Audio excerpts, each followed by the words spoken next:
Hibulb Conversations welcomes KyleWalker, Project Manager for South Whidbey's Historical Society. Kyle has been documenting findings and identifying artifacts to help research and preserve South Whidbey's indigenous history. Today, Kyle shares her findings so far and the connections to Tulalip.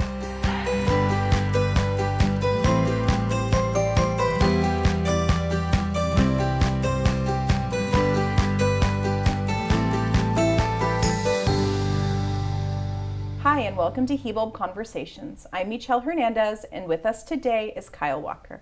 Welcome, Kyle. Thank you for having me. It's an honor. Thank you so much for being here. We'd love to get to know you a little bit. Can you tell us about your background?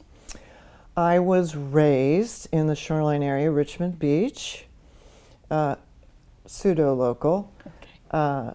My father worked for Boeing. My mother was a school teacher for Seattle schools, third grade. Her passion was Native American history. I love that. When I was growing up, I would rather have corrected her students' spelling tests than hear another story. But I found out later I really needed to listen. They say that's what happens. Yep. Where did you go to school? Shoreline District, Shoreline High School, now defunct. During the formative years of the Vietnam War, which was interesting. Spent a lot of time with friends outdoors, especially at the beach, Richmond Beach. I would constantly look across the water to Whidbey Island where my mother had been telling me stories, wondering maybe I should listen. Yeah. Do you have any siblings? I do. I have a brother who lives on Whidbey. We all migrated back. He from Sacramento, myself from the North Oregon coast. My son is here, my nephew's here.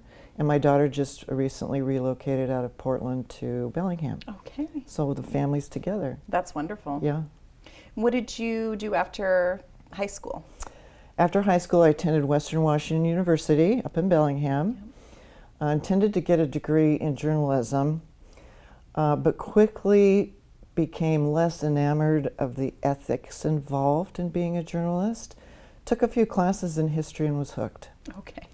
And I think some of it has to do with the collection that was found in the attic of my parents' house that my great-grandmother kept, and I think that was the spark that got me back into history.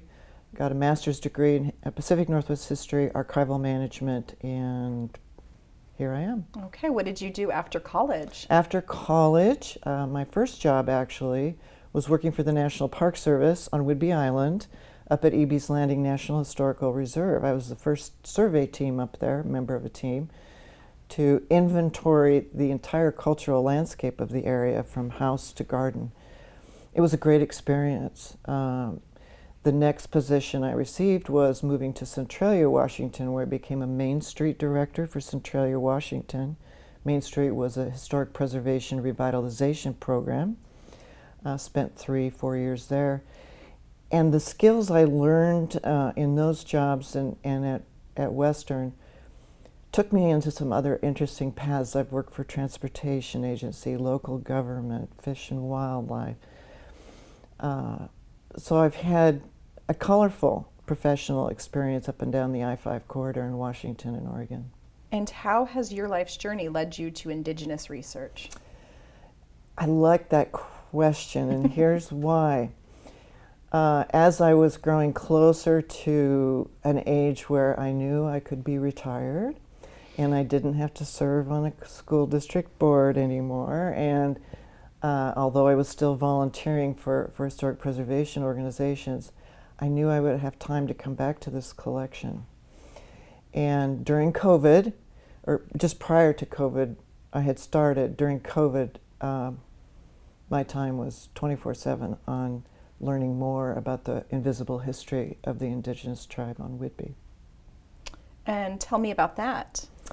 Well, the collection, the Miller Brown collection, which was kept by my great-grandmother who lived at Sandy Point on Whidbey Island, was starting to reveal some interesting things. Not only the fact that it was a former permanent village of the Snohomish, centuries-old village. Ragged Nose was the Anglican name for it.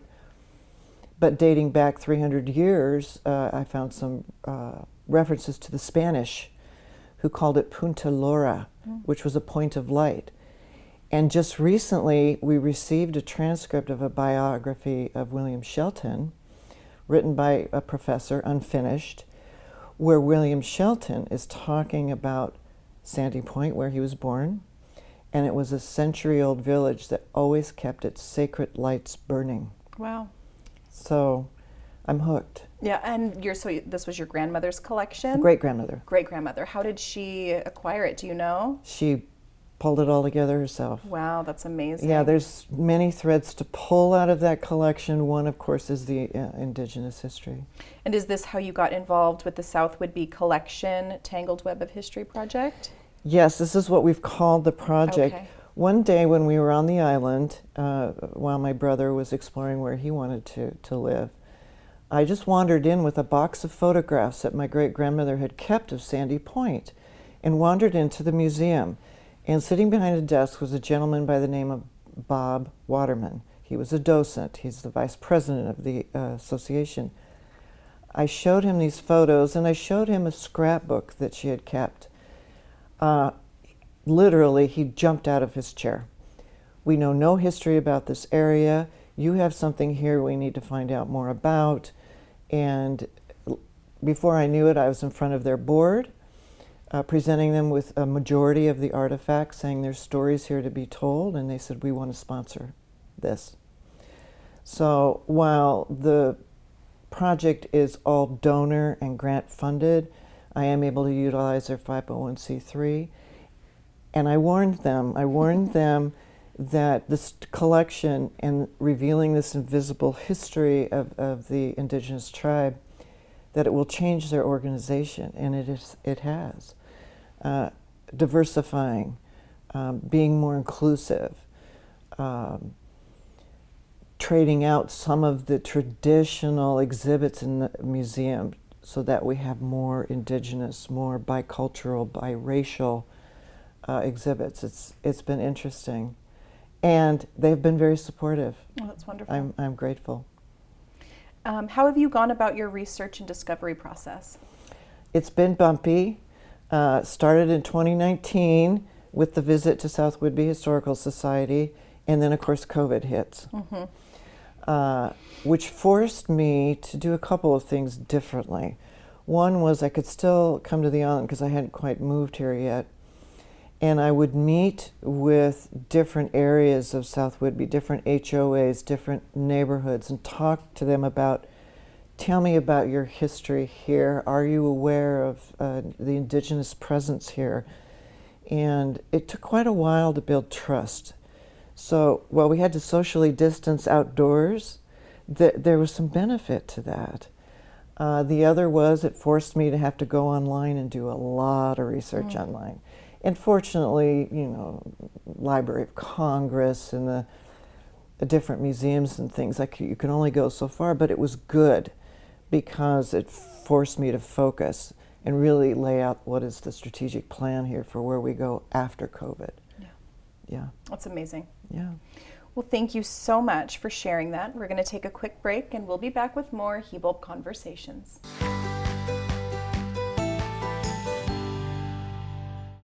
Welcome to the Hibulb Cultural Center and Natural History Preserve, where you'll discover the journey of the Tulalip tribes. Our interactive displays introduce you to the legacy of the Tulalip people told in our words and voices. A journey for all to experience.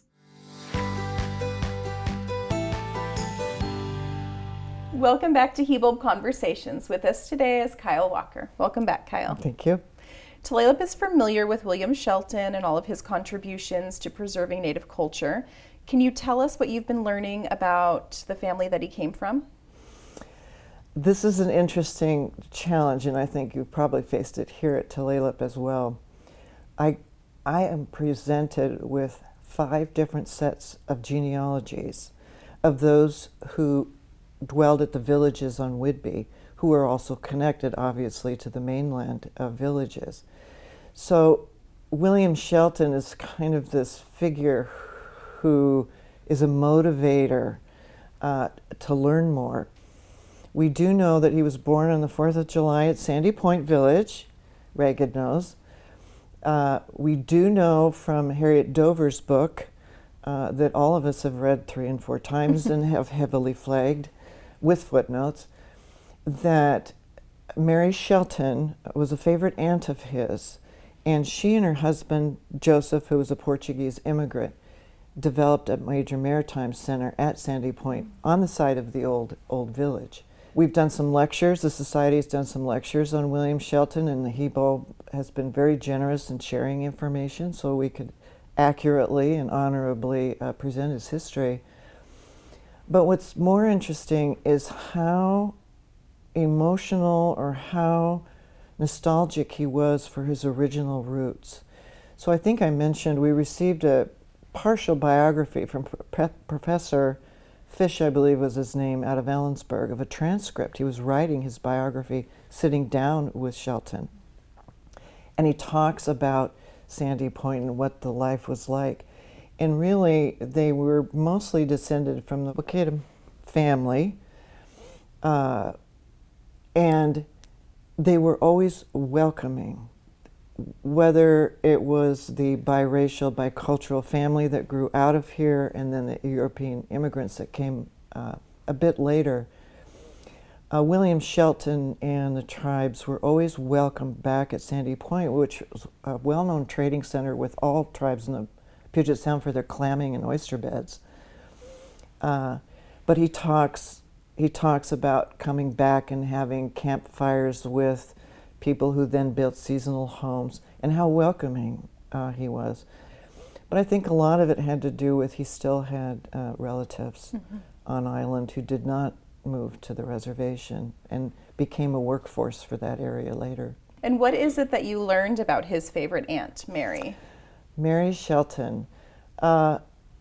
Mary was a bit of a conundrum for me because in the collection, she's pictured in the collection with grandchildren. And I knew she was married to an immigrant Portuguese whaler by the name of Joseph Brown. Didn't know a lot about her background until I did some deep dive genealogical, newspaper, and archival research. Come to find out, Mary was a major figure who was involved in Indian affairs on the island for her people and on the mainland. There's some question as to where she was buried, but then you go back to her obituary and it's pretty distinct. 1852 she was born at Holmes Harbor on South Whidbey. The Holmes Harbor area is where she was taking care of Indian affairs. I think she was a caretaker for her people, making sure they were provided for. And that area was heavily occupied by seasonal camps. A lot of the tribe and other tribes would come to the mainland to do seasonal foraging, fishing, clamming. But then she married Joseph Brown. And again, William Shelton features here. So remember I mentioned I befriended some of the HOAs in the neighborhoods in the area. And I had a great-granddaughter of one of the original folks who built seasonal houses at Sandy Point. She handed me a booklet, and she said, this was written by my great-grandfather, and it's reminiscent of William Shelton's visits and Joseph and Mary Brown. Wow. Great stories, wonderful stories. And then Bob Waterman from the Historical Society found a picture. Then we had an entire picture of what they now called Brown's Point, of the major maritime center that Mary and Joseph developed. Crane, dock, 4-story house, which was also a hotel, a massive, massive fish drying structure. They had to feed workers, visitors, families. They had 12 kids. So her role really expanded. She was probably a launderer, a cook. She probably worked with agriculture. She probably worked with livestock. We know she was renowned for the best milk on the island, the safest milk. So people would come as far as Coupeville to come down to Sandy Point and pick up her milk. In later years, people who would come from Everett and Seattle seasonally would make sure they would stop there. So she had numerous roles. And I think based on William Shelton in the Dover book mentioning that that was his favorite aunt, I believe she was very welcoming. I believe she was very welcoming to my great-grandmother. I believe she was welcoming to their marriage with their son. I see them as very kind individuals. And why were they so successful? Well, they were secluded and isolated, right? They weren't exposed to the Seattle. They weren't exposed so much to Everett, but they Mukilteo and North. So they had quite an enterprise, and I think they were so successful for two reasons. One, they both had Egra mariner experience. He would have been raised in the Azores, which had fishing focus, and had been on those whaling ships for quite some time and became a logger. She, in her hunting, gathering, shellfish, the traditional cultural practices of the household as an indigenous individual, and combining those into a bicultural, biracial experience, I think that really laid a foundation for them to be successful. By the way, that 4-story house hotel was also the first school on South Whidbey that they donated. What years was this? Between 1871 and about 1920, 1918, when Joseph passed. That's the focus of the research. We're really focusing on the 1850s to 1920s, which is the progressive era. There's been plenty written academically before then, but these experiences are different. It's a new history. By the way, the woman who donated this booklet with these stories also told a story that she had heard from William Shelton and how Mary and Joseph came together. Oh, I'd love to hear it. I was thinking, I was wondering. Yeah. I thought, oh, you know, he probably worked at a mill in Everett and she lived there and whatever. No.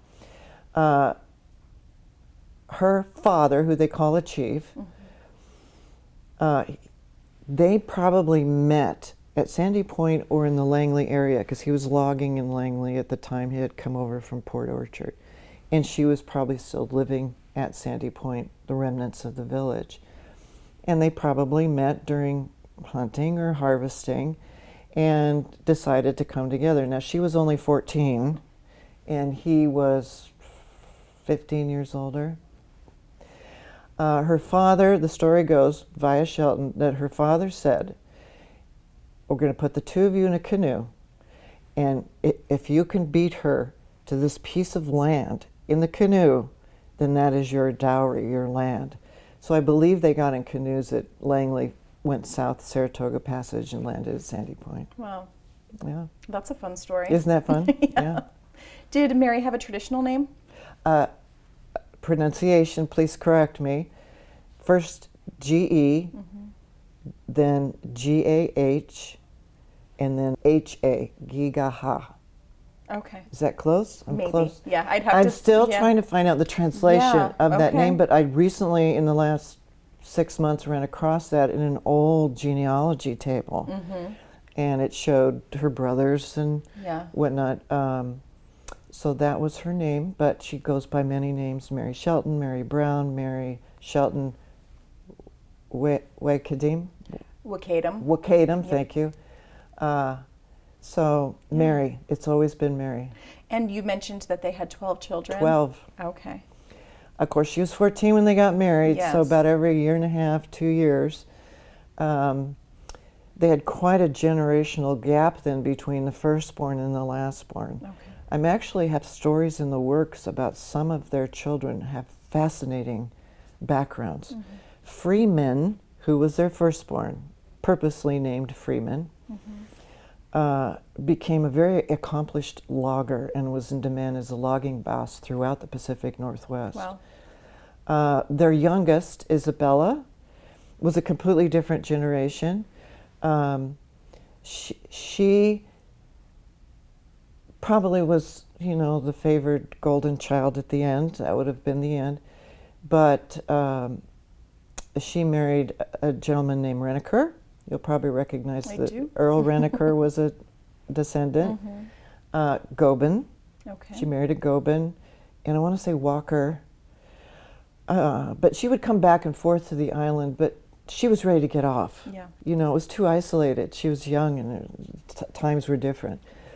But the one that's, of course, most interesting is my step-great-grandfather, who worked with my biological great-grandfather, working undercover for the Bureau of Indian Affairs in the Department of Treasury in suppression of the sale of alcohol to Indians on reservations, the illegal importation of opium, which was also a problem on reservations, white slavery trafficking, you name it. Yep. They came on and off the island quite a bit, and actually I'm trying to find records that connects them with your BIA office here and find those records, because I believe there were some other brown sons who also posed undercover to nab their man. Wow. How did you begin to understand and explore the area? It's interesting, with my background with the National Park Service, I became aware of cultural landscape surveying, and its approach in field survey work where it's not necessarily an artifact at the museum or a piece of paper you found online or at a library. It's really looking at the total package of the cultural landscape of an area. So at Sandy Point, for instance, the residents were very patient with me.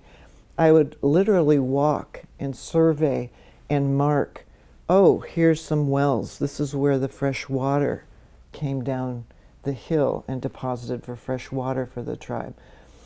Or I'll see artifacts from the later Joseph and Mary period for the agriculture, and I'd have neighbors come out and say, come back here, I want to show you this wagon wheel, or I want to show you this tool, and what can you tell me about it?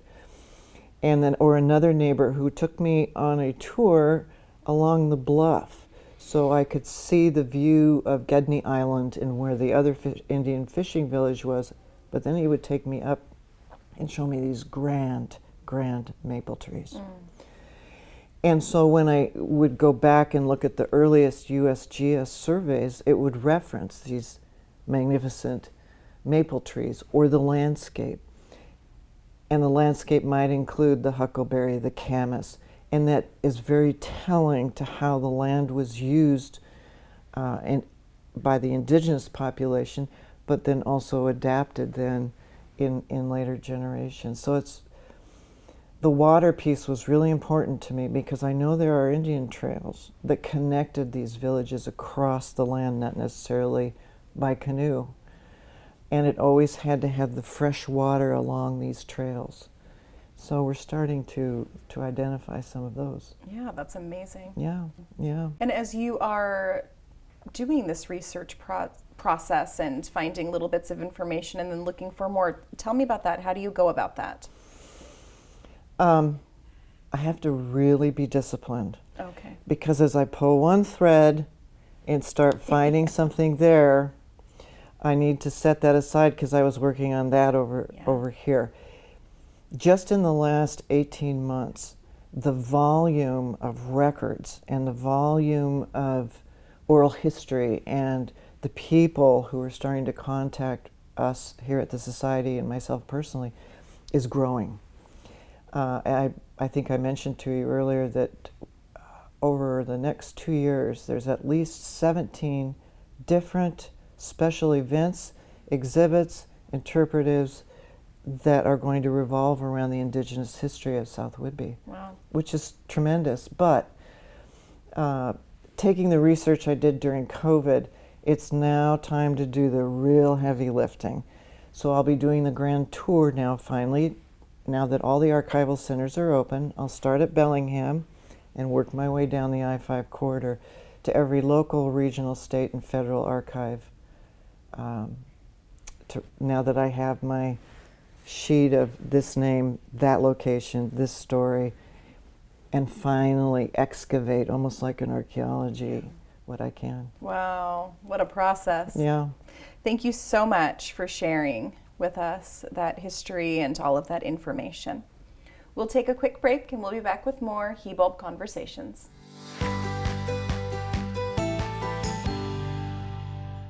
Hibulb Cultural Center Gift Shop. Discover something special and shop our unique collection of jewelry, art, home decor, apparel, books, and children's items. Choose from unique merchandise and handcrafted items with something for everyone at the Hibulb Cultural Center. Welcome back to Hibulb Conversations. We're so glad to have KyleWalker with us today. What are the goals of your research and the projects you're working on? You know, when I first started this project and speaking with the board of the South Whidbey Historical Society, we talked about what are the outcomes of this. Is it new narrative? Is it new written history? What is it? And I said, it is that and more. And it's coming to fruition. Already we have some new exhibits at the museum that have more of an indigenous focus. There's grand interest in the larger community of South Whidbey to honor the indigenous history through interpretive sites and interpretive planning. One I'm really excited about is that we received a grant to have a descendant roundtable where we will invite descendants of not only Joseph and Mary Brown, and I know they're there because a lot of them still live on the island, but many are in Tulalip here and active in the organization. But the other two main villages, descendants as well, to come together, and we'll do a couple of things. This would be a facilitated table exercise. Each family would have its own table. And we start sharing some of the research we found, and they bring what family records and oral history they have. So we'll be doing videotaping oral histories, documenting, sharing, collaborating, communicating, and building community. Community is very, very important, and it was very important to Mary Shelton and Joseph as well. That community at Sandy Point, William Shelton's special place of community. We're also going to then host some crafting, so folks can get back to their indigenous history and learn how to do some traditional crafting. So I'm excited about that because my career also was based on building community or giving back to community, and I think this is a good way to give back. Wow, it sounds like it's going to be a lot of fun. Yeah. What are your next steps? What's happening now? It's interesting. People are starting to bring their artifacts or bring family history, or as they learn about the project, they're not embarrassed to say, I found this on the beach at this bay near this, and I think it's a village. I'd like to present it. So our collection's starting to grow. Cooking stones, crab pot weights. I mean, it's utterly fascinating. We expect more of that will happen, but that building that trust is really, really critical, that we will honor that. We're not just going to put it in a box and put it in a corner. We'll have a major indigenous exhibit in 2025, we hope, working with the Tulalip and Hibulb and the Wicca and descendants. How are you implementing education and curriculum? You know, we get visible when we find interesting things. We're on the web, the museum's open, we have a new database that's going to be public access hub with a dedicated indigenous category. But this last summer during the Island County Fair, we were hosting an exhibit of a recently revealed log cabin we had discovered. I'd hoped that maybe that was tied to the indigenous history. It wasn't. But educators from the school district came in and said, we really want to work with you to develop education curriculum that will supplement the state standards, right? You have those state standards. But we would like to design a curriculum, so we are looking at who's going to play on that committee, that it dovetails into state standards, but that it's easily accessible online, it's inclusive. And we even had one professor, or not professor, but history teacher come in and say, I've got some kids that want to start a history club, and I'm going, yes. So those are wonderful things. It's revealing this invisible history. It's not just that settler and that European immigrant anymore. Yeah. Revealing and sharing. Revealing and sharing. how can people reach you or anyone if they want to help and contribute? So we're on the web, southwhidbeyhistory.org. The project is on there. I can give you my phone number, my email. I'm on it all the time. It's the best way to reach us. And Facebook, we're going to Instagram, the new database. We post new activities and events all the time on Facebook, and it reaches quite a few people. It's nice, it's fun. Yeah, the internet's great, isn't it? It's great. Well, especially for a particular generation, different obviously than mine, on these tidbits, what we learn, the history of the tribe and how they cultivated camas, for instance. Will you come to my house and plant an indigenous garden? No, I'm not the right person, but I know an indigenous person who could do that with you and would be pleased to do so. Yeah. Well, thank you so much for being here with us today, and thank you so much for sharing the process to record and preserve the indigenous history of our area. It is such important work. I'll have more to share later, I hope. Yep, thank you. You bet. And thank you for watching Hibulb Conversations. I'm Mytyl Hernandez. Until next time.